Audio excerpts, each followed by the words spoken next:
approval time is very fast. Adstera wuxuu kugu soo aqbalayaa waqti yar halka AdSense uu qaadan karo ugu yaraan 2 toddobaad iyo ka badan. 2. Adstera markaad adeegsanayso waxay hay'aysiimaha website-kaaga kaga soo muujinaysaa 5 daqiiqo gudahood. Ugumana xirayaan posts ama maqaalo badan inuu yaalo website-kaaga. Sidoo kale luqad waliba ayay ogol yihiin.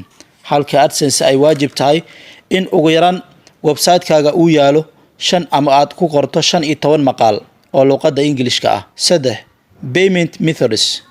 Marka la joogo Adstera lacagta ugu yar oo la bixi karo waa $5 waxaadna kula bixi kartaa habab badan sida PayPal, Bixum, WebMoney iyo cryptocurrency oo ay ka mid tahay USDT iyo Bitcoin.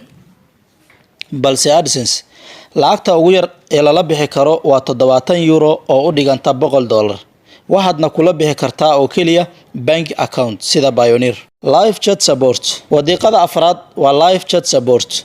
Marka laga hadlayo wada hadalka tooska ah ee Adstera mar walba waa la heli karaa waana daqiiqado gudahood.